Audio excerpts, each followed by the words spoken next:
अस्सलामुअलैकुम and a very good morning to you all. सुबह खैर और वेलकम टू जागो लाहौर। जनाब, एक नए दिन और एक नई सुबह और एक नए सफर के साथ मैं हूं आपके साथ मुनीबा आसिफ। जनाब, उम्मीद करती हूं कि आप सब ठीक ठाक होंगे, खैरियत से होंगे, अपनी जिंदगी भरपूर तरीके से गुजारे होंगे और SOPs का खास तौर पर ख्याल रखते होंगे।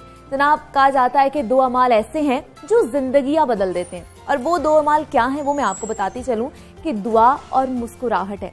जब आप खुलूस से दिल से दुआ करते हैं ना तो वो सब कुछ मिल जाता है जो किस्मत में नहीं भी लिखा होता। और बाज़-औक़ात कुछ दुआएं खुदा के फैसले तो नहीं बदल सकती लेकिन हमारे दिल जरूर बदल देती है और हम दुआ के वसीले से खुदा की रजा में खुश भी हो जाते हैं। और मुस्कुराहट की तो क्या ही बात है जनाब, चेहरे पर मुस्कान तो बड़े बड़े दुश्मन को भी ना जेर कर देती है। और वैसे भी कहते हैं कि आपको मुस्कुराना चाहिए, आपकी एक मुस्कुराहट दूसरों की खुशियां का बाइस बन सकती है और एक मुस्कुराहट के जरिए आप ना सिर्फ अपनी बल्कि दूसरों की जिंदगी भी खुशगवार बना सकते हैं। तो इसलिए हमेशा इन दो अमाल, दुआ और मुस्कुराहट को अपनी जिंदगी का एक इम्पॉर्टेंट हिस्सा बना लें। कुछ लाइटर टॉपिक्स भी हैं हमारे पास और कुछ हैवी टॉपिक्स भी हैं जिन पर हम आज डिस्कशन करेंगे। तो जनाब, अपने आगे बढ़ते हैं प्रोग्राम की जानिब। गुज़श्ता 24 घंटों की अगर बात की जाए ना तो सिर्फ लाहौर में ही 21 जिंदगियां अपनी जान से चली गई हैं और हम कोरोना से मुतल्लिक सैकड़ों प्रोग्राम्स भी कर चुके हैं और हम अक्सर अपने शो में जिक्र भी करते हैं कि कोरोना से मशरत के बाद सबसे ज्यादा जो मुतासर होने वाला महकमा है वो महकमा तालीम है। और इस वबा के दौरान सिर्फ सूबा पंजाब में ही 13 लाख बच्चे तालीम से महरूम हो गए, यानी 13 लाख बच्चे स्कूल छोड़ गए हैं। पंजाब में पहले ही तालीम के हवाले से जो सूरत हाल है वो हम सबके सामने है, हम सब जानते हैं। और अब पंजाब हुकूमत की जानिब से एक बड़ा ऐलान सामने आया है और महकमा तालीम की जानिब से गर्मियों की छुट्टियों से पहले 10 लाख बच्चों को स्कूलों में वापस लाने का हदफ भी मुकर्रर किया गया है। इतनी बड़ी तादाद में बच्चों के स्कूल छोड़ने की वजह क्या है और बच्चों को स्कूलों में वापस कैसे लाया जाएगा, ये अहदाफ कैसे हासिल होंगे, इन सब बातों पर हमने आज बात करनी है। हमारे साथ मौजूद है डॉक्टर सहर चावला है, सोशल एक्टिविस्ट है और मोटिवेशनल स्पीकर भी हैं। सहर, मैं आपको खुशामदीद कहती हूँ जागो लाहौर में। कैसी हैं आप? ठीक ठाक, thank you so much for having me here. आप कैसी हैं? मैं भी ठीक ठाक। सहर, आज हमने बात करनी है, अभी मैं बताई थी 13 लाख बच्चे स्कूल छोड़ गए हैं ये इस दौरान में। तो अब हमारी हुकूमत ने एक नई मुहिम शुरू की है कि बच्चों को वापस लेके आएंगे। तो आपको क्या लगता है कि ये मुस्बत इकदाम है हुकूमत की जानिब से और ऐसा हो सकता है? ऐसा हो सकता है, लेकिन बात करते हैं, let's not talk about the cream के बारे में बात नहीं करते हैं, यानी ऑन द टॉप लेयर मलाई के बारे में बात नहीं करते जिनको कोई फर्क नहीं पड़ा है। जरा सतह पे आके बात करते हैं। इतने लाखों की तादाद में बच्चे स्कूल क्यों छोड़ के गए हैं? इसलिए छोड़ के गए हैं क्योंकि उनके माँ बाप का जो जरिया माश है वो मौसर हुआ है। लोगों की नौकरियां गई हैं, लोगों के जो डेली वेजेस थे, जो लोग अपनी डेली तनख्वाह, जिसको आप आम लैंग्वेज में कहते हैं दिहाड़ी की बेसिस पर काम करते थे, उनकी दिहाड़ियां नहीं रही हैं। तो उनके पास अब इतनी भी जो है इनकम मौजूद नहीं है कि वो बच्चों को, हालांकि सबसे बेसिक लेवल ऑफ स्कूल्स में भेज रहे थे, गवर्नमेंट स्कूल्स में भेज रहे थे जहाँ पे उनको मेजोरिटी खर्चा करना भी नहीं पड़ता था, लेकिन जो थोड़ा बहुत करना पड़ता था उससे भी अब महरूम हो गए हैं। तो ये बच्चों के स्कूल नहीं गए हैं, ये माँ बाप के जरिए माश गए हैं। तो जहां पर हुकूमत इतने इकदाम उठाने के हल्फ ले रही है कि उन्होंने बच्चों को स्कूलों में वापस भेजना है, वहां पर जिन लोगों के जरिए माश कॉम्प्रोमाइज हुए हैं, जो लोग दिहाड़ी पे थे, जो लोग नौकरियों पे थे, जिनके वेजेस बेकसूर कट के 50%, 40% पे चले गए हैं। ये बहुत ज्यादा है। ये तो खैर हर ही इदारे में सब लोग इसका शिकार हुए हैं। 50% कट्स लग रहे हैं, 60% कट लग रहे हैं और लोगों को समझ नहीं आ रही वो करें क्या। जिस एक चीज से वो कमा रहे हैं अगर उसी में कट लगकर आएगा तो फिर वो खाएंगे क्या? और बड़े अफसोस की बात यहाँ पर ये मैं भी हाईलाइट करना चाहूंगी कि बहुत सारे इदारे जिनके रेवेन्यूज को कोई फर्क नहीं पड़ा, उन्होंने भी कोरोना की आड़ में अपने एम्प्लॉयज की प्रमोशंस रोकी हैं, अपने एम्प्लॉयज की वेजेस कम किए हैं, लोगों की नाहक टर्मिनेशंस की हैं। तो ये जिस टाइम वो यूनिटी स्ट्रेंथ होना चाहिए था, उस टाइम यूनिटी स्ट्रेंथ की जगह वो जो बड़े बड़े कहते ना, एग्जैक्टली, उन्होंने इसका भी फायदा उठाने की कोशिश की है। अमीर मजीद अमीर हुआ है, गरीब मजीद गरीब हुआ है। किसी माँ बाप के कलेजे पर उसको कितना पत्थर रखना पड़ा होगा, चाहे वो किस भी फाइनेंशियल स्टेटस का हो, कि उनको अपने बच्चों की पढ़ाइयां उठवानी पड़ी है। तो ये वबा से डर के घर बैठने से कहीं ज्यादा हुआ है कि लोगों के पास अब पैसे नहीं रहे हैं कि वो अपने बच्चों को पढ़ा सके। बिल्कुल ऐसा ही है। तो मुझे ये बताइए, शहर हुकूमत की जानिब से कहा गया था कि हम जो है ना सरकारी स्कूल बनाएंगे कि ताकि लोग जो है गरीब तबका वो अफोर्ड भी कर सके, प्राइवेट स्कूल्स नहीं सारे अफोर्ड कर सकते। तो क्या आपको नजर आया ऐसा कुछ होता हुआ? मुझे तो ऐसा कुछ होते नजर नहीं। और कितने लोग हैं, मैं तो पूछना चाहती हूँ, जो प्राइवेट स्कूल अफोर्ड कर सकते हैं? मुझे तो ज्यादा लोग नजर नहीं आते। मुझे तो बहुत ज्यादा पढ़े लिखे डॉक्टर्स और इंजीनियर्स भी नजर नहीं आते। प्राइवेट स्कूल की महीने की फीस 40-50 हजार होती है। कितने लोग हैं जो एक बच्चे की 40-50 हजार फीस और 100 उनके शर्ष के ऊपर से दे के उसके बाद अपने घर का खर्चा नॉर्मल चला सकते हैं? ये तो बहुत ही ज्यादा कम लोग हैं। और अगर आप गवर्नमेंट स्कूल्स और प्राइवेट स्कूल्स को ना वैसे भी एक लाठी पर नहीं हाँक सकते हैं। जो स्टैंडर्ड ऑफ एजुकेशन, जो एक्सपोजर प्राइवेट स्कूल में दिया जा रहा है, क्या गवर्नमेंट, क्या हुकूमत इतनी तकलीफ उठाती है कि वो एकदम वो रिसोर्सेज, वो एक्सपोजर, वो इंटेलेक्ट उन बच्चों के भी उन बच्चों का भी उस पर यही हक है। अगर आपने स्कूल खोलने हैं और अगर आप कह रहे हैं कि आपने इकदाम करने, तो फिर उसको उसी लेवल पर करें, क्योंकि वो जो बच्चे हैं वो क्यों कम प्रिविलेज। ठीक है सैयद चावला, इधर से ही हम शुरू करेंगे। हमारे साथ सूबाई वजीर तालीम डॉक्टर मुराद रास मौजूद हैं। सर, मैं आपको खुश आमदीद कहती हूँ जागो लाहौर में। सर, हमने देखा है कि 13 लाख बच्चे सरकारी स्कूल छोड़कर गए हैं और ये इतनी बड़ी तादाद है कि सोचते हुए भी एक डर लग रहा है कि हम किस तरफ जा रहे हैं। इस हवाले से आप लोगों ने मुहिम भी शुरू की है, तो इसकी स्ट्रेटेजी के हवाले से मैं बताइएगा, क्या स्ट्रेटेजी होगी आप लोगों की? सबसे पहले तो मैं आपसे ये पूछना चाहता हूँ, ये नंबर आपको किसने दिया है? It's not the right number. ठीक है, I don't know कि आपको नंबर किसने दिया है, क्योंकि ये अराउंड 5 से सर, तो फिर आप हमें बता दें कि कितने नंबर्स हैं, कितने बचे गए हैं? मैं आपको बता रहा हूँ, क्योंकि अगर 13 लाख होता नंबर तो मैंने आपको 13 लाख ही बता देना था, मगर ये अबाउट 5 लाख 5.5 लाख। सर, ये महकमा एजुकेशन की रिपोर्ट है पंजाब की। जी जी। तो मुझे पकड़ के उस बंदे को फौरन फायर करना चाहिए जिसने आपको गलत नंबर दिए। तो इसलिए, क्योंकि जो हमारी रिपोर्ट्स हैं जो मेरे पास सारी आ रही हैं, उसमें अबाउट 5 से 6 लाख बच्चे हैं। ठीक है। तो ये मुहिम जो हमने शुरू की है, ये पहली दफा ऐसी मुहिम हम चला रहे हैं जो कि मरकज लेवल तक और स्कूल लेवल तक जा रही है। और जो स्कूल काउंसिल्स हैं उनको हम इन्वॉल्व कर रहे हैं, जो कम्युनिटी है उसको इन्वॉल्व कर रहे हैं। और इस दफा पहली दफा सजा जजा का सिस्टम रखा गया। सिर्फ ये नहीं कि जी कैंपेन चला दी और उसके बाद किसी से पूछा नहीं गया कि आपने बाकी में किया क्या। सो सबको स्पेसिफिक टारगेट्स दिए जा रहे हैं और स्पेसिफिक टारगेट्स के साथ ये मुहिम चलेगी, जो कैंपेन है पूरी। और हर महीने इसको खुद मैं चेक करूंगा। ये 1 साल की है, 1 साल की कैंपेन है जो हमने मिलियन बच्चे स्कूल लेकर आने हैं। ठीक है। और मैं ये बता दूं कि हम टीचर्स के ऊपर 0 प्रेशर डाल रहे हैं। टीचर कोई बच्चा नहीं लेकर आएगा, जो बाकी ऑफिसर्स हैं उन सबकी ड्यूटी लग रही है, क्योंकि टीचर का काम पढ़ाना है और टीचर को सिर्फ पढ़ाना चाहिए, एंड दैट्स अबाउट इट। बिल्कुल ऐसे ही है। सर, हमें ये बताइएगा, सरकारी स्कूल्स में सफाई सुथराई और कोरोना SOPs पर कितनी सख्ती की जा रही है ताकि वालिदैन खुद एतमाद के साथ बच्चों को स्कूल्स में भेजें? देखिए, गवर्नमेंट स्कूल्स में तो हम काफी स्ट्रिक्ट हैं। मैंने काफी जगह खुद भी पहले भी गया था, अब भी जा रहा हूँ। कई जगह पे प्रॉब्लम्स आती हैं। देखिए, टोटल स्कूल्स मिला के प्राइवेट और पब्लिक 1,20,000 स्कूल है। 1,20,000 स्कूल में जाना बहुत मुश्किल काम है और उसके लिए आपको बहुत बड़ी एक टीम चाहिए। मगर हम कोशिश करें जहां जहां जा सके, जहां जहां निशानदेही लोग करते हैं, मीडिया करता है, हम फौरन वहां पहुंचते हैं, मेक श्योर करते हैं इम्प्लीमेंटेशन के लिए।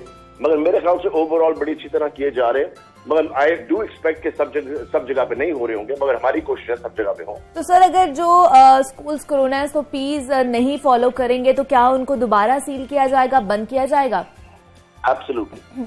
ठीक है। एक वार्निंग दी जाएगी और एक वार्निंग पे अगर वो नहीं ठीक हो रहे तो सील कर देते हैं। और कितने केसेस अगर आ जाएंगे एक स्कूल से तो उसके बाद उसको वार्निंग और फिर देन सील किया जाएगा? वही आपको जो पहले वाले हमारी पॉलिसी थी, एक केस निकलता था तो हम क्लासरूम को सील कर देते थे। जब एक से ज्यादा केस निकलता था तो फिर हम स्कूल सील कर देते थे। और फिर जब तक सारी रैंडम टेस्टिंग वगैरह बानी होती थी तब तक हम स्कूल नहीं खोलते थे। ठीक है, ठीक है। सर, हमारे प्लेटफॉर्म से क्या कहना चाहेंगे आप? वालिदैन को क्या पैगाम भेजना चाहेंगे कि वो अपने जो उनका एतमाद एक दफा उठ चुका है वो बच्चों को वापस भेजे स्कूल्स में? देखिए, मैं तो पेरेंट्स से सिर्फ ये रिक्वेस्ट कर सकता हूँ कि गवर्नमेंट जो है वो पूरा अपना रोल प्ले कर रही है स्कूल्स को सेफ बनाने के लिए, और हमने बनाए हैं। अपने बच्चों को स्कूल भेजें, बहुत जरूरी है। बच्चों का पहले ही बहुत ज्यादा नुकसान हो चुका है। 8 महीने की छुट्टियां वो कर चुके हैं, 6 महीने एक दफा, 2 महीने एक दफा। सो जितना लॉस बच्चों का हुआ है किसी का नहीं हुआ इसके अंदर। तो ये रोल जो है हम सब ने मिलकर अदा करना है। पेरेंट्स से कहूंगा कि अगर बच्चे को जुकाम है, बुखार है, गला खराब है, स्कूल मत भेजें, मास्क के बगैर बच्चों को स्कूल मत भेजें। हम सब ने अपना पार्ट प्ले करना है, गवर्नमेंट ने अपना पार्ट प्ले करना है, पेरेंट्स ने अपना पार्ट प्ले करना है, मीडिया ने अपना पार्ट प्ले करना है, प्राइवेट सेक्टर ने अपना पार्ट प्ले करना है। बिल्कुल ऐसे तो जब तक हम सब मिलकर अपना पार्ट प्ले नहीं करेंगे, हम इसको सक्सेसफुल नहीं बना सकते। बिल्कुल ऐसे ही। और सर हमें ये बताइएगा, जिस तरह प्राइवेट स्कूल्स की अगर बात की जाए, वहां पे ऑनलाइन सिस्टम मुतारिफ करवाया गया, ऑनलाइन चीजें सारी हुई इस पेंडेमिक के दौरान, क्या सरकारी स्कूलों में भी ये हुआ? क्या ऑनलाइन वहां पर कराया गया? बच्चों की तालीम का हर्ज नहीं हुआ? देखिए, बच्चों की तालीम का तो बहुत ज्यादा हर्ज हुआ, क्योंकि जो ऑनलाइन भी करवाया गया स्कूल्स के अंदर, वो सिर्फ एलीट स्कूल जो कि मेरे ख्याल से 3-4% बनते या 5% उनमें करवाया गया। 70% जो प्राइवेट स्कूल्स हैं पंजाब के अंदर, वो 5,000 और उससे कम फीस वाले। तो उन्होंने तो कुछ, किसी ने भी कुछ नहीं किया, क्योंकि एकदम ऐसी चीज आई जिसके लिए कोई भी प्रिपेयर्ड नहीं था। मगर फिर भी हमने अपने टीवी चैनल्स पे सुबह 8 बजे से लेकर 2 बजे तक तालीम घर खोला। ठीक है। यहाँ पे हमें पूरे पंजाब से लोगों ने भेजे तस्वीरें कि उनके बच्चे बैठ के टीवी पे लेक्चर सुन रहे थे और क्लासेस ले रहे थे। सो जो हम कर सके हमने उनके लिए किया। मगर जो क्लासरूम का एनवायरनमेंट है और जो बच्चे पढ़ भी रहे थे ऑनलाइन, मुझे पता है कि उनको कितने उनका कितना लर्निंग लॉस हुआ है, क्योंकि बच्चों को नहीं आदत बैठ के कंप्यूटर के सामने पढ़ने की या टैबलेट के सामने पढ़ने की या चीजों के साथ।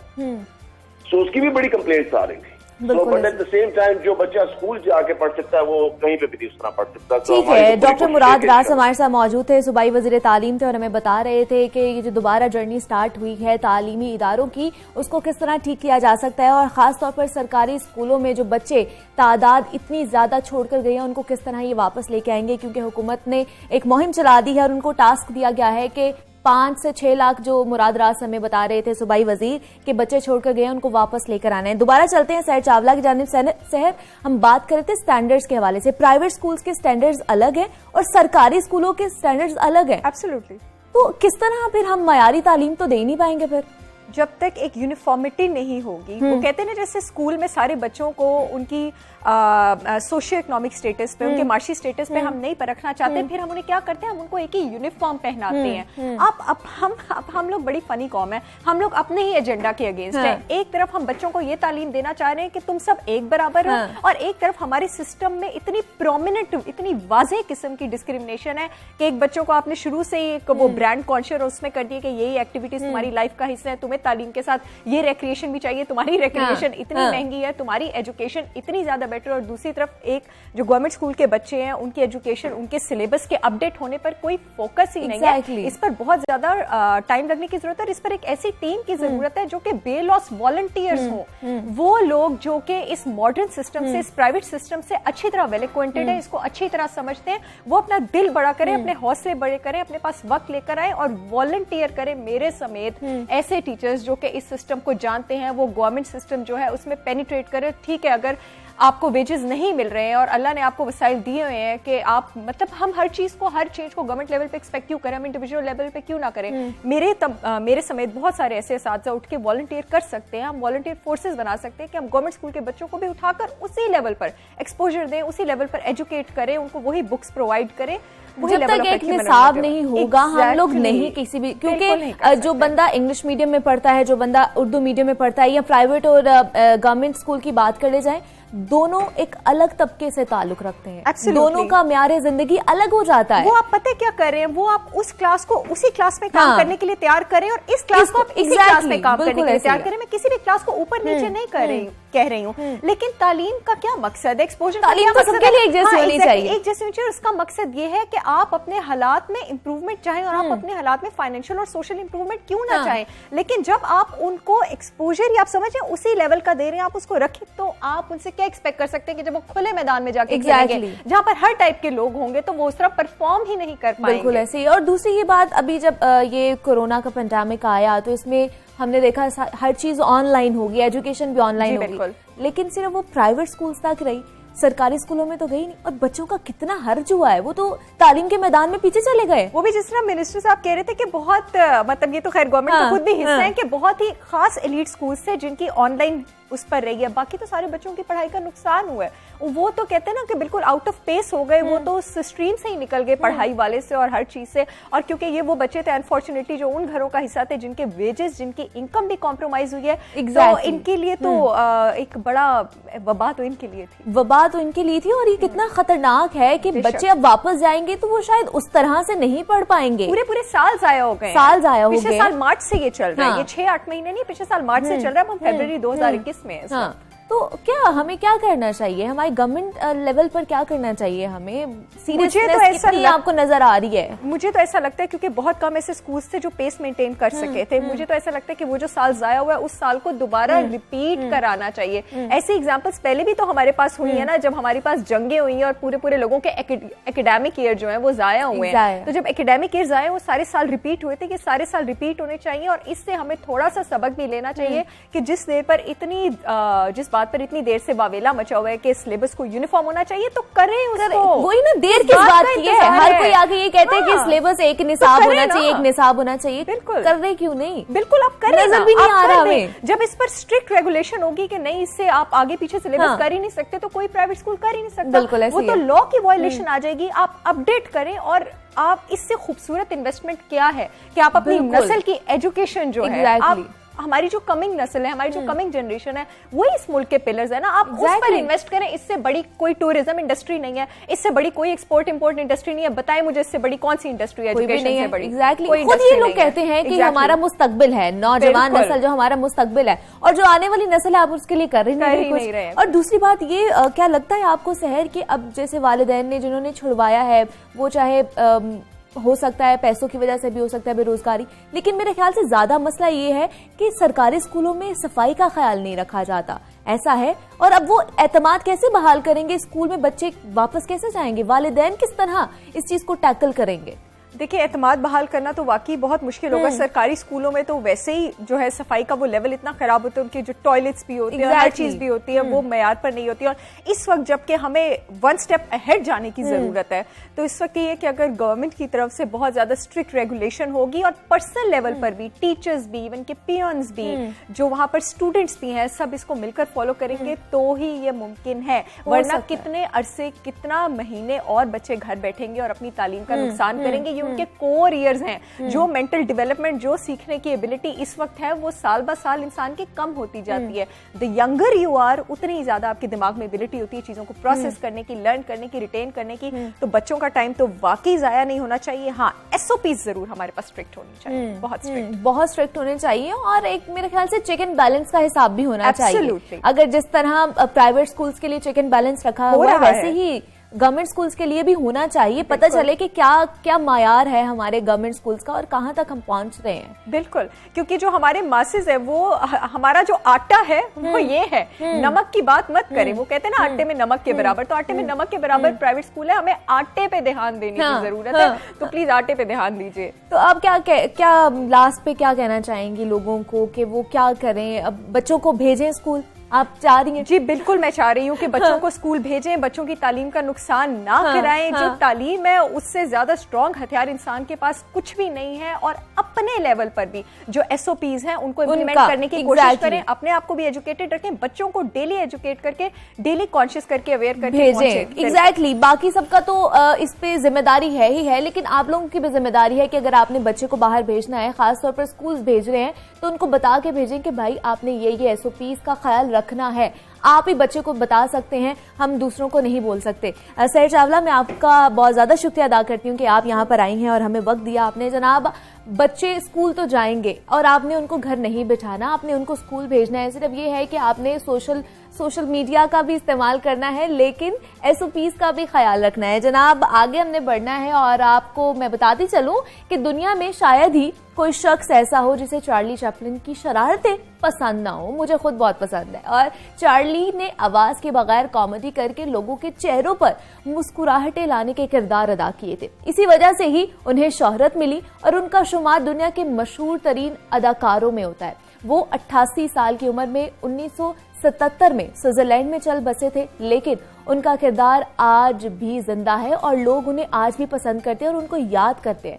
और जनाब, अब पाकिस्तानी चार्ली चैपलिन नई दुनिया भर में खूब धूम मचा रखी है और बच्चों के खिलौने बेचकर अपना गुजर सफर करने वाले 28 साला नौजवान उस्मान खान की जानिब से शहराए आफाक पर बरतानवी अदाकार चार्ली चैपलिन का रूप धारने के जाने के बाद दुनिया भर में उनके चर्चे हो रहे हैं और उस्मान खान के चार्ली चैपलिन के रूप को बहुत सराहा भी जा रहा है सबकी जानिब से और दुनिया भर में उन्हें मारूफ अदाकार का दूसरा रूप करार भी दे दिया गया है। उस्मान खान का कहना है कि कोरोना के बाद जहां वो खुद भी परेशान थे वहीं बाकी लोग भी परेशान हो गए थे, इसलिए उन्होंने लोगों के चेहरों पर मुस्कुराहटें बखेरने के लिए चार्ली चैपलिन का किरदार अदा किया है। और इससे पहले भी जब मैं आपको बता रही थी स्टार्टिंग में कि आप मुस्कुरा दिया करें, आप भी परेशान होते हैं, बहुत से और भी लोग परेशान होते हैं, लेकिन क्या पता आपकी एक मुस्कुराहट देखकर बहुत से लोगों की परेशानियां खत्म हो जाए। और आप जब मुस्कुराते हैं ना तो आपका अपना किरदार भी नजर आता है, आपकी अपनी शख्सियत भी नजर आती है और आपका दिन भी अच्छा गुजरता है, आपकी जिंदगी अच्छी गुजरना शुरू हो जाती है।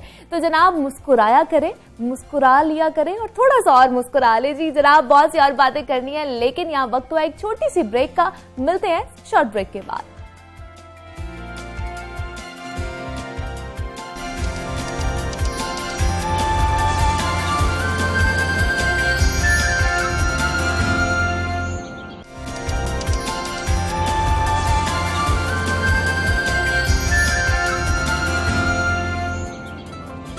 वेलकम बैक जनाब and very good morning to you all. और अब जिस खबर की हमने बात करनी है कुछ मौसम के बदलते मिजाज की, तो मौसम ने अंगड़ाई लेना शुरू कर दिया है। सर्दी की शिद्दत में काफी कमी आ चुकी है और अब तो दोपहर के वक्त भी धूप भी काफी चुभना शुरू हो गई है, स्वेटर भी उतरना शुरू हो गए हैं। और जाहिर बात है कि जब मौसम बदलता है ना तो हमारा पूरा लाइफस्टाइल भी चेंज हो जाता है, हमारे कपड़े चेंज हो जाते हैं, हमारे जूते, मेकअप, फैशन ट्रेंड्स सब कुछ बदल जाते हैं। और ये जो मौसम के बदलने का वक्त होता है ना, ये खास तौर पर एक मौसम से दूसरे मौसम जाने के दरमियान वाला जो मौसम होता है उसको ट्रांजिशन ऑफ वेदर भी कहा जाता है। और ये हमारे सेहत और खास तौर पर हमारी स्किन पर बहुत ज्यादा असरात मुरतब करता है। इस मौसम में स्किन केयर कैसे की जाए, मौसम के असरात से जल्द को कैसे बचाया जा सके, ये जानते हैं। स्किन केयर एक्सपर्ट हमारे साथ मौजूद हैं, रुखसाना अब्बास हैं। रुखसाना, बहुत शुक्रिया आपका कि आप हमारे शो में आई हैं और आज बहुत इंपॉर्टेंट एक टॉपिक है जो हमने आज डिस्कस करना है। कैसी हैं आप? मैं ठीक हूँ, thank you so much for inviting me. Rukhsana, मौसम बदल रहा है, मतलब अब हल्की सर्दी जाना शुरू हो गई है और गर्मी आना शुरू हो गई है, तो इसमें किस तरह हम अपने आप को और अपनी स्किन को खास तौर पर इसकी केयर कर सकते हैं घर में रहकर?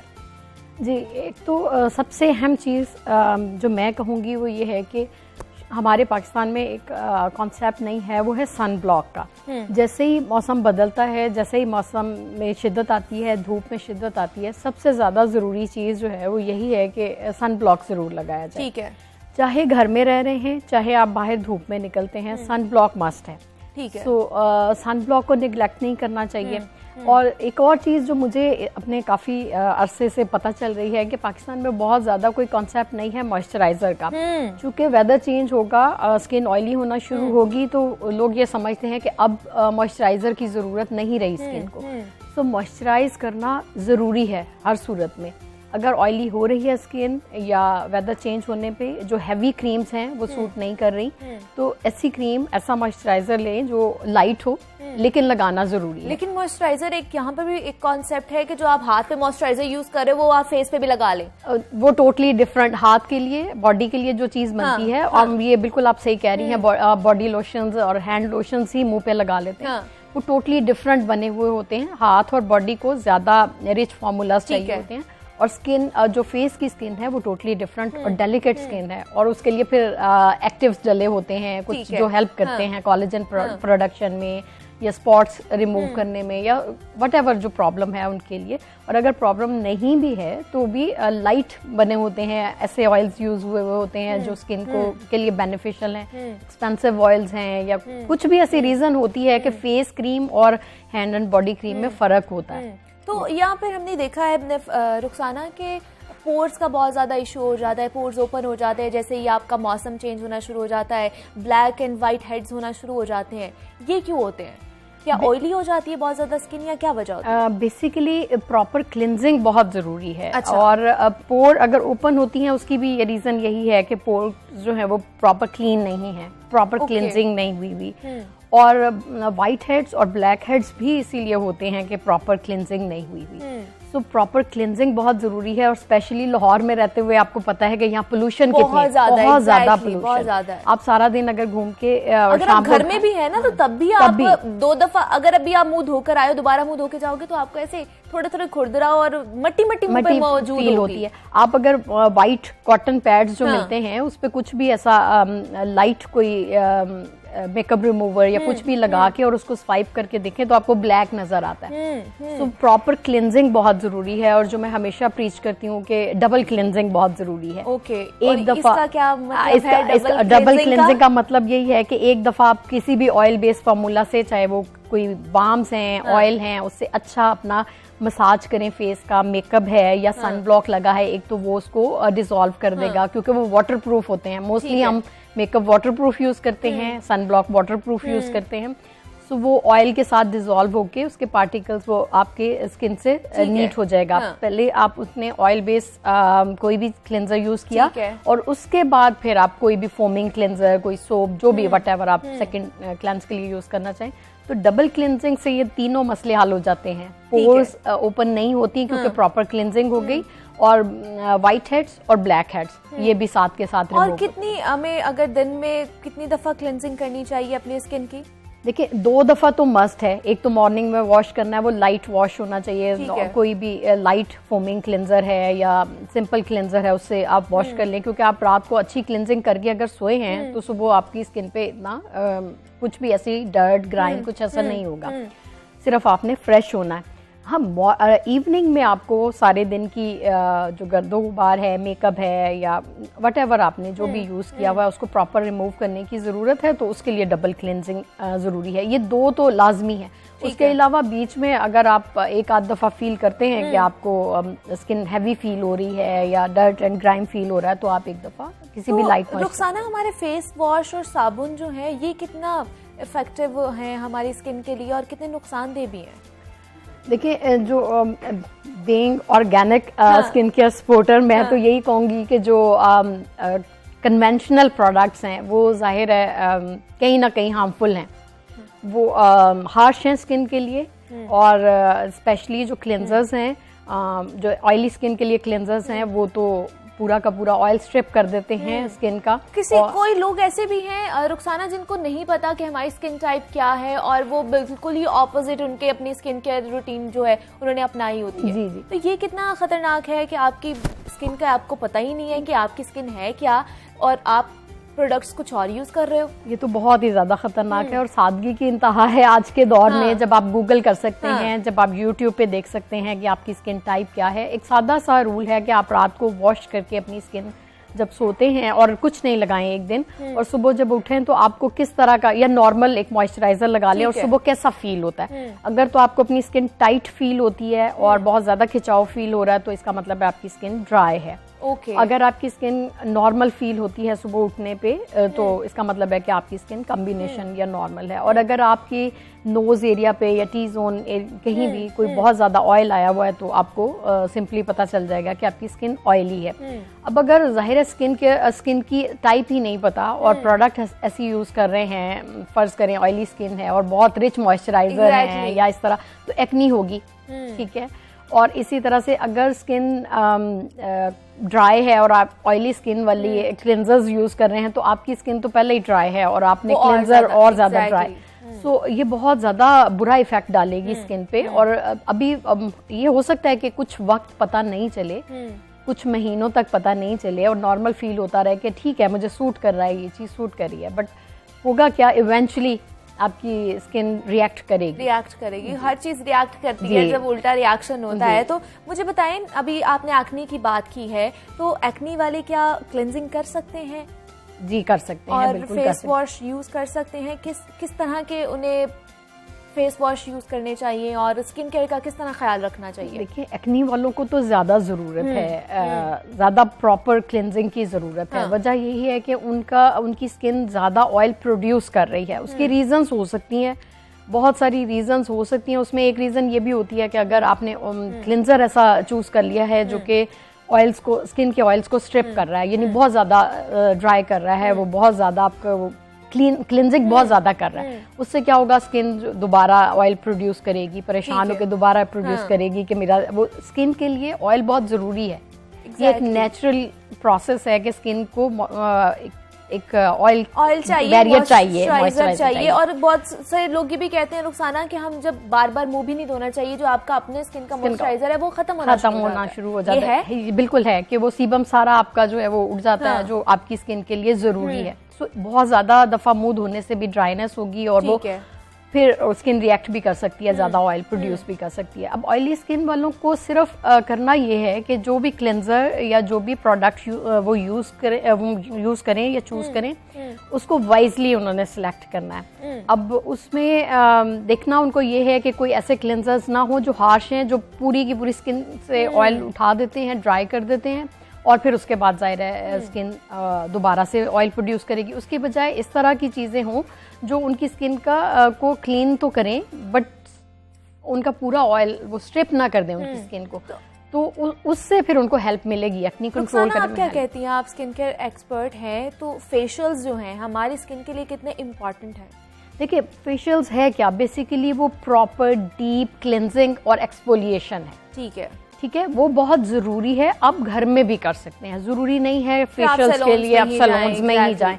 वही जो मैंने आपको बताया कि रात को एक डबल क्लेंजिंग जरूरी है, तो उसी में आप अगर एक एक्सफोलिएटर एक स्क्रब ऐड कर लेते हैं तो फेशियल तो आपका डेली हो गया। और कोई ऐसा भी स्क्रब यूज कर सकते हैं अपने स्किन टाइप के हिसाब से। और एक्सफोलिएशन बहुत जरूरी है क्योंकि डेड स्किन सेल्स की जो लेयर आती है स्किन के ऊपर, उसको उतारना बहुत जरूरी है। ठीक है, तो उसके लिए दो तरह के हैं, केमिकल और फिजिकल, दोनों तरह के एक्सफोलिएटर्स होते हैं, जो भी सूट करता है स्किन टाइप को या जिसमें कंफर्टेबल है उस तरह का। और बहुत ज्यादा हार्श पार्टिकल्स नहीं होने चाहिए क्योंकि वो फिर स्किन को आजकल रुखसाना मैंने देखा है बहुत सारी रेमेडीज चल रही हैं कि आप टमाटो के ऊपर शुगर डाल के एक्सफोलिएट कर सकते हो, ऐसी चीजें यूज करनी चाहिए हमें? ये शुगर पार्टिकल बहुत आपने देखा है शार्प होते हैं, तो वो अगर इस तरह डायरेक्ट आप यूज करेंगे फिर वो स्किन के लिए डैमेजिंग है। यूज हो सकते हैं, उसके और तरीके हैं, उसको वो प्रॉपर अगर किसी फॉर्मुलेशन में है तो यूज हो सकता है। अदरवाइज अगर आप कहें कि इस तरह से, तो वो बहुत स्ट्रॉन्ग पार्टिकल है, वो आपकी स्किन को डैमेज कर दे। तो ये जो हमारी अम्मियाँ अपने जमाने में घर में रेमेडीज करती थी, बेसन लगा लिया मुंह पे,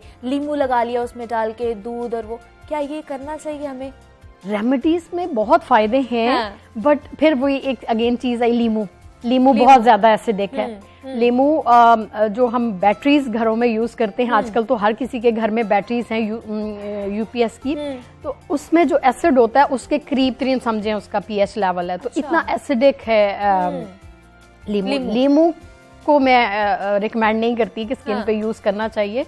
लेकिन बाकी जैसे बेसन है, हल्दी है, या इस तरह की जो भी घर में राइस फ्लोर है, राइस वाटर बना के अगर उसको मिक्स करना है, तो ये चीजें तो ठीक हैं। लेकिन एलोवेरा हमारे स्किन के लिए कितनी अच्छी है? बहुत अच्छा है, स्किन और हेयर दोनों के लिए बहुत अच्छा है। एक्नी कंट्रोल में हेल्प करता है, स्किन ब्राइटनिंग में हेल्प करता है, लेकिन उसका भी वही कि उसको प्रॉपर पढ़ के प्रॉपर तरीके से, क्योंकि उसका ग्रीन पार्ट जो है वो स्किन को बाजू का इरिटेट करता है, अंदर से सिर्फ जेल निकाला जाए व्हाइट। और मुझे बताएं, फ्रेश एलोवेरा यूज करनी चाहिए, जो हमें मार्केट में जेल मिलती है वो भी यूज कर सकते हैं? ज्यादा फायदेमंद कौन सी है? मैं तो यही कहूंगी कि फ्रेश यूज करें, क्योंकि मार्केट में जो मिलते हैं उसमें कहीं ना कहीं केमिकल्स यूज हुए।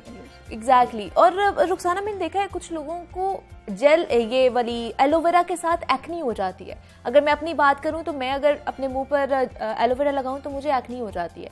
आई डोंट नो कि ये क्यों होता है। बेसिकली तो एलोवेरा एक्नी को कंट्रोल करने में हेल्प करता है, और उसमें कोई ऐसा एलिमेंट है नहीं जो एक्नी करे।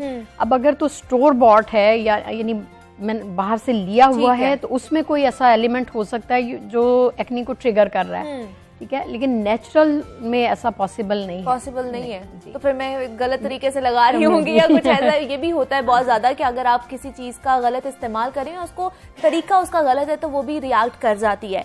और रुखसाना ने भी देखा है कि आइसिंग भी बहुत लोग करते हैं, अगर उन्होंने फेशियल करवा लिया या कुछ हो गया, आइस मुंह पर लगा ली, ये भी ठीक है लगाना? आइसिंग करना ठीक है जी, उससे स्किन टाइट होती है। बहरहाल आइसिंग के लिए एक मैं मशवरा दूंगी कि बजाय इसके कि सादा पानी से की जाए, खीरे का जूस बना लें, Okay. ग्रीन टी बना के फ्रीज कर लें। उससे जब करेंगे तो आपको और भी बेनिफिट्स टमाटर मिलेंगे। का टमाटर का जूस जूस कर भी, सकते हैं। कोई भी ऐसी चीज जो आपको लगता है स्किन के लिए बड़ी बेनिफिशियल ठीक है, है। उसका जूस बनाएं और उसको फ्रीज कर लें, क्यूब्स बना लें, एक ही दफा बना लें ट्रे भर के, और उसको फिर बाद में जिपलॉक बैग में रख लें। ठीक है। एक निकाला, उससे कर लिया, वो बेनिफिशियल है स्किन। वो कर सकते हैं, और वो कर वो सकते 1-2 दिन के बाद कर लें या रोज डेली भी कर लें। सकते Daily भी कर हैं, सकते समर्स हैं। में आप डेली भी कर सकते हैं। और स्टीम भी बहुत से लोग लेते हैं।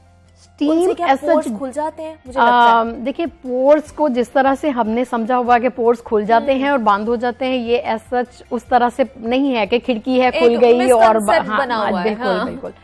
स्टीम अगर नॉर्मल हद में और कभी कभार ली जाए तो ऐसा उससे पोर्स नहीं ओपन होते हैं जिस तरह से लोगों का रिसेप्शन है बेसिकली। स्टीम अच्छी है कभी कभार के लिए, उसकी बजाय और तरीके हैं। हॉट टॉवल को अपने फेस पे थोड़ी देर के लिए जितना बेयर कर सकता है इंसान, उतना हॉट टॉवल अपने फेस पे रख लें, वो ज्यादा बेनिफिशियल है बजाय इसके कि डायरेक्ट स्टीम बहुत सारी लेते रहे। अब मैंने देखा है रुखसाना, आजकल लोग जो हैं, खासतौर पर खवातीन की अगर बात की जाए, लेकिन मर्द भी इस दौर में शामिल हो गए हैं कि स्किन वाइटनिंग की तरफ बहुत ज्यादा लोग जा रहे हैं। आपकी स्किन फ्रेश होनी चाहिए, ज्यादा जरूरी है, या वाइट होनी चाहिए? स्किन फ्रेश होनी चाहिए, हेल्दी और ग्लोइंग होनी चाहिए। इसी चीज पे हमेशा काम करती हूँ, क्योंकि पाकिस्तान में ये बहुत कॉन्सेप्ट है कि जी बहुत वाइटनिंग ज्यादा। Whitening Exactly. मिक्स क्रीम्स और पता नहीं क्या क्या कुछ, वो बहुत नुकसानदेह हैं। थोड़ा सा पहले गवर्नमेंट के वो सर्वे में जो आया था कि मरकरी है वाइटनिंग Exactly. क्रीम्स में, वो बहुत ज्यादा नुकसानदेह है, इवन कैंसर का बाइस बनती है। तो स्किन का हेल्दी होना, स्किन का ग्लोइंग होना बहुत जरूरी है। आप अगर डेली अपनी अच्छी स्किन केयर रूटीन रखते हैं Exactly. तो स्किन आपकी तो इतनी हेल्दी होती है, बहुत ज्यादा ग्लो अच्छी हो सकती है घर में, और आपको सैलून जाने की जरूरत भी नहीं पड़ेगी। हमारे साथ रुखसाना आबाद मौजूद थी, और आपका बहुत शुक्रिया कि आप यहाँ पर आई और हमें स्किन केयर के हवाले से बहुत सारी चीजें बताई हैं जनाब। और भी बहुत से सेगमेंट है, बहुत कुछ आप तक पहुंचाना है, लेकिन यहाँ पे वक्त हुआ है छोटी सी ब्रेक का। आपने कहीं नहीं जाना।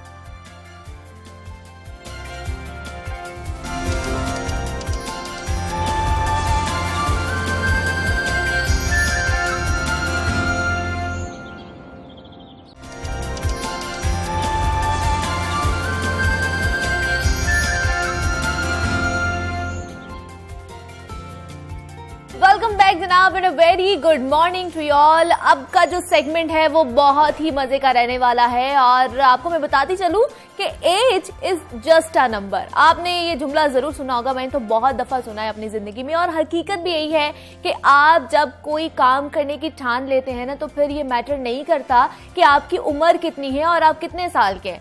आज हम आपकी मुलाकात एक ऐसी ही शख्सियत से करवाने वाले हैं जिनकी उम्र तो 70 साल से भी ज्यादा है, लेकिन नौजवान लड़कों से भी वो ज्यादा एक्टिव है। वो इस उम्र में भी साइकिल चलाते हैं, ना सिर्फ खुद साइकिल चलाते हैं बल्कि दूसरों को भी साइकिलिंग की जानिब रागिब कर रहे हैं। और उनकी तंजीम अर्ली बर्ड राइडर्स में सैकड़ों नौजवान लड़के लड़कियां रजिस्टर्ड हैं, और इस्लामाबाद से ताल्लुक रखने वाले इस ओल्ड बॉय की दुनिया इस वक्त मद्दा हुई है। और जब उन्होंने अपनी 70वीं सालगिरह पर गिलगित से हुंजराब तक 280 किलोमीटर साइकिल चलाकर दुनिया को हैरान कर दिया है, और उनका मानना है कि वो सिर्फ 19 साल के लड़के हैं जो 51 साल का साइकिलिंग का तजुर्बा रखते हैं। तो जनाब चलते हैं, आपकी मुलाकात कराते हैं इस ओल्ड बॉय से। और हमारे साथ मौजूद हैं ख्वाजा जहीरुद्दीन साहब हैं, जो बानी हैं अर्ली बर्ड राइडर्स के। सर, मैं आपको खुशामदीद कहती हूँ जागो लाहौर में। कैसे हैं आप?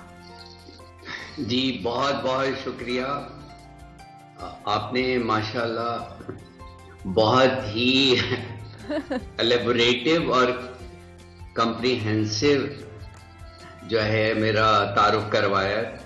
सर, आप हमारे सबके लिए आप एक इंस्पिरेशन हैं, और आप 71 साल की उम्र में खुद को इतना फिट कैसे रखा हुआ है आपने कि मतलब हम नौजवान नस्ल हैं, हम खुद को इतना फिट नहीं रख सकते, और आप माशाल्लाह किस तरह आपने खुद को फिट रखा है, हमें भी बताइए, कुछ टिप्स दे हमें। अच्छा, देखिए इसमें 2-3 बातें मैं शेयर करना चाहूंगा जो कि हर आदमी के बस में हैं। एक तो बात यह है कि अपने आप से प्यार करना सीखे, और जो अल्लाह ताला ने हमें ये बॉडी और ये रूह दी है, इसको पहचान कर इससे प्यार कर कर इसकी हिफाजत करनी है। जैसे अभी आप देख रहे हैं, लोग गाड़ियों की, कारों के अलावा अपने मोबाइल और अपनी चीजों को हिफाजत करते हैं, बट अनफॉर्चुनेटली अपने इस मुफ्त में अल्लाह से गिफ्ट मिले हुए को उसका ख्याल नहीं रख रहे। तो बस जब आप अपनी मेंटेनेंस और अपना ख्याल रखना है तो बस समझिए कि सारी बात बन गई। ये जो आप देख रही हैं, ये सब तेरा करम है मौला, कि बात अब तक बनी हुई है। बेशक ऐसे ही है सर, बेशक ऐसे ही है। और जब तक आप खुद का ख्याल नहीं रखेंगे, आप किसी का ख्याल नहीं रख सकते। सर हमें बताइए कि कब से आप साइकिलिंग कर रहे हैं, कितना अरसा हो गया है आपको? अच्छा जी, एक्चुअली यहाँ भी मैं बताता चलूं, तमाम पाकिस्तान में आप सुना जा रहे होंगे, लेकिन चूंकि लाहौर से प्रोग्राम है जी जी, तो मैं बॉर्न एंड रेज्ड लाहौर हूँ। ठीक है, आप लाहौरी हैं? जी, और मैं पहले उम्र के 30 इयर्स मैंने लाहौर की सड़कों पे साइकिलें चलाई हैं। ठीक है। अच्छा जी, तो इस तरह है कि मैं जब 8th ग्रेड में था तो उस वक्त मैंने अपने वालिद से इंडिपेंडेंट साइकिल ली और मैं साइकिलिंग करके अपने स्कूल जाता था। ठीक है। और ये चीज मैंने अपने वालिद से देखी कि मेरे वालिद भी जो वो साइकिलिंग करके अपने ऑफिस जाते थे और बिल्कुल फिट थे, उन्हें किसी किस्म का कोई आर्जा नहीं था। तो आज मुझे भी, जब मुझे देख रही हैं आप जी जी, तो मैं अल्हम्दुलिल्लाह माशाल्लाह बिल्कुल किसी किस्म के किसी आर्जे में मुब्तला नहीं हूँ। माशाल्लाह, अल्लाह पाक आपको ऐसे ही रखे। और हमारे लिए आप एक बहुत ज्यादा मोटिवेशन लेकर आए हैं। मुझे तो बहुत ज्यादा मोटिवेशन हो रही है आपसे बात करके और आपकी सारी जर्नी सुन के। हमें बताइए सर, आपके क्लब का नाम है अर्ली बर्ड राइडर्स, तो क्या आप लोगों को पैगाम देना चाहते हैं कि सुबह उठिए और वो आपकी सेहत के लिए कितना अच्छा है, मुफीद है? जी देखिए, ये चीजें हमने सब सुनी हुई हैं, लेकिन इनको अपनाने की बात है। मकसद ये है कि देखिए, जब हम कहते हैं early to bird early to rise, make a man healthy wealthy and wise, exactly, ये हम सुन लेते हैं, लेकिन उस पर अमल करना जो है, उसके लिए रूटीन बनाना, ये ही हमारे बस में है। फॉर एग्जाम्पल, कोई शख्स भी अपनी मौत का दिन जो है उसको कोई आगे या पीछे नहीं कर सकता। जब वो पैदा हुआ और पैदा होने के बाद उसने मर जाना है, लेकिन जो क्वालिटी ऑफ लाइफ है इन बिटवीन पैदा होने के और मरने के, वो उस शख्स के अपने हाथ में है।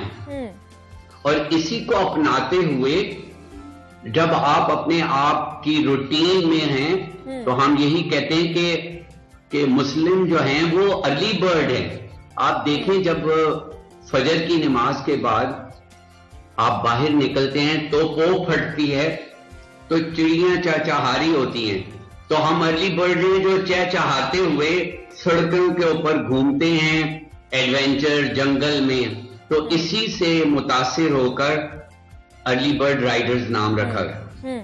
सर, आपकी रूटीन क्या है, हम ये जानना चाहते हैं। आपकी डाइट क्या है और जिसकी वजह से आप इतने फिट हैं?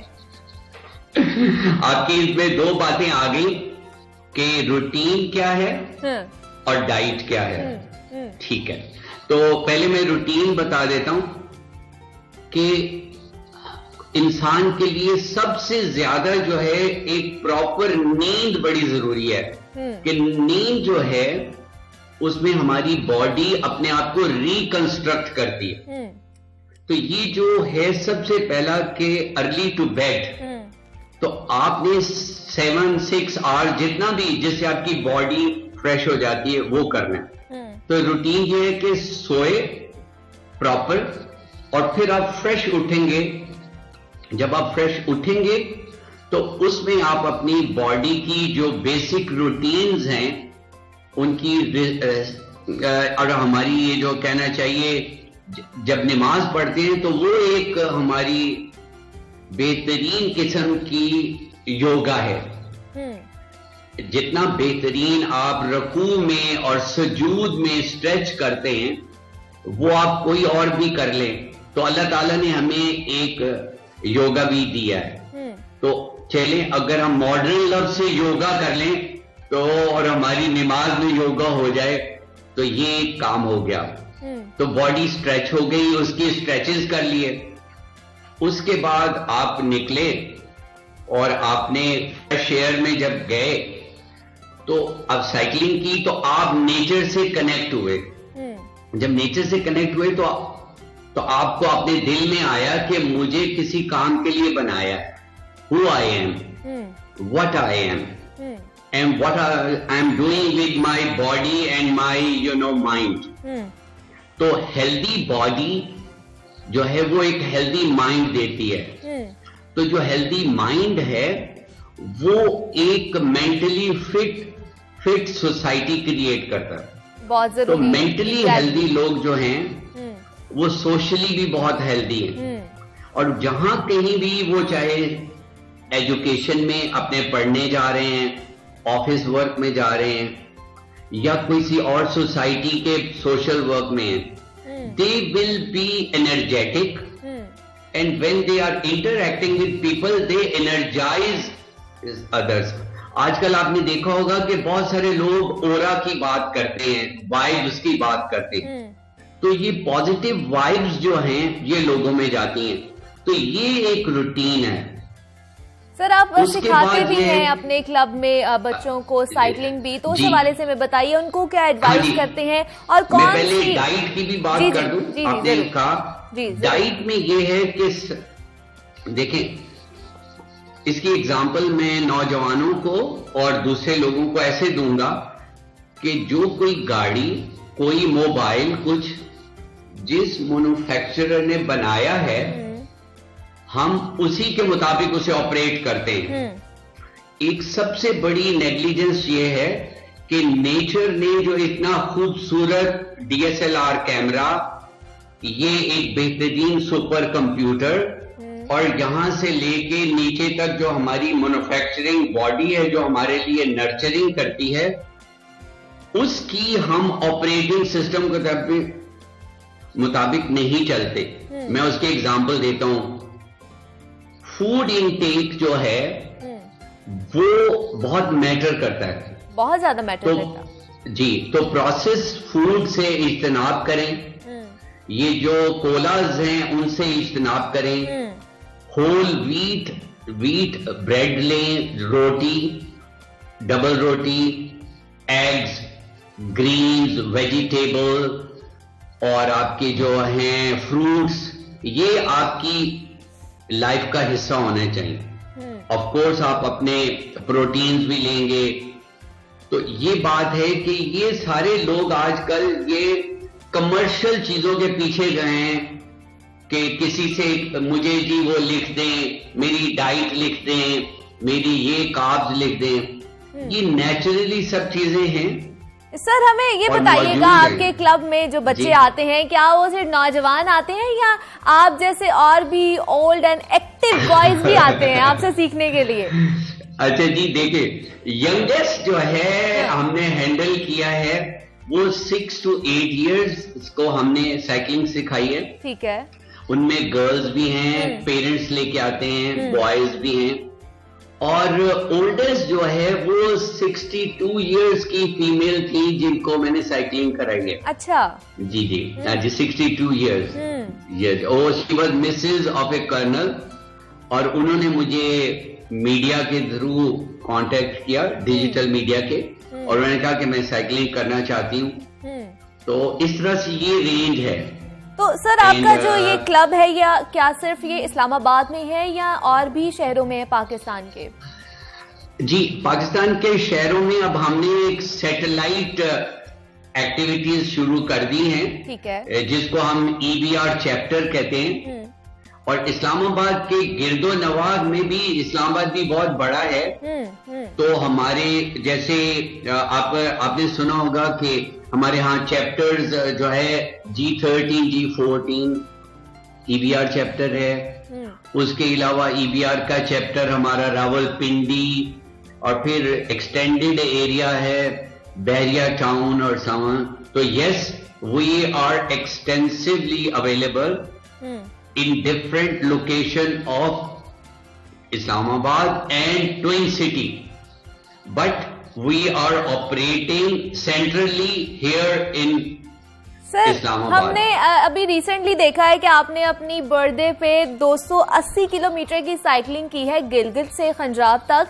तो ये ख्याल कैसे आया कि आपने ये करना है, और ये मुश्किल था कि नहीं?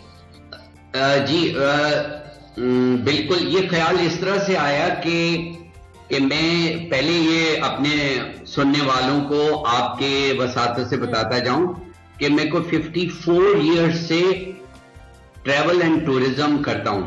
साइकिल पे? तो मैं फर्स्ट जी साइकिल पे भी और वैसे हाइकिंग ट्रैकिंग। ठीक है। तो ये मैं एरियाज में 1970s में गया हुआ था। तो चूंकि मैं इंटरनेशनली भी टूरिज्म करता हूं और कोई 30 साल मुल्क से बाहर भी रहा हूं अपनी जॉब के सिलसिले में, मैं यहां लोगों को बताता चलूं कि मैं प्रोफेशनली इंफॉर्मेशन टेक्नोलॉजी का बिजनेस कंसल्टेंट हूं। ठीक है। जिसमें मेरा रोल बिजनेस डेवलप करना, बिजनेस सॉल्यूशंस देना। तो IBM एक इंटरनेशनल कंपनी है, इंटरनेशनल बिजनेस मशीन के नाम से, मैंने उसे सर्व किया है। और अभी भी मैं सर, आप हमारे नौजवान नस्ल को क्या पैगाम देना चाहेंगे कि वो इस तरफ आए? उनके लिए कितना ये मफीद है फिट रहना और इस तरह की एक्टिविटी? देखिए कि बहुत सारे लोग जो हैं EBR को से कंसल्टेशन ले रहे हैं कि ये जितने भी ऑफिसेज हैं इनमें जो लोग हैं उनकी जो होती है एफिशिएंसी कैसे बढ़ाई जाए, उनके अंदर किस तरह से हेल्दी एनर्जेटिक एक्टिविटीज। तो एक इंटरनेशनल कंपनी है, अभी उन्होंने हमसे राब्ता किया हुआ है और हम डिफरेंट ऑफिसेज में, स्कूलों में, कॉलेजेस में कहते हैं cycle to school, cycle to university and cycle to work. ये ऑलरेडी हम जो है प्रमोट कर चुके हैं और अपने मुल्क को हम इंटरनेशनली डेस्टिनेशन बनाकर ये करें कि टूरिज्म थ्रू साइकिलिंग। तो ये हमारा पैगाम है और इसी को देखते हुए हमने यूके की टीम भी आई। ठीक है।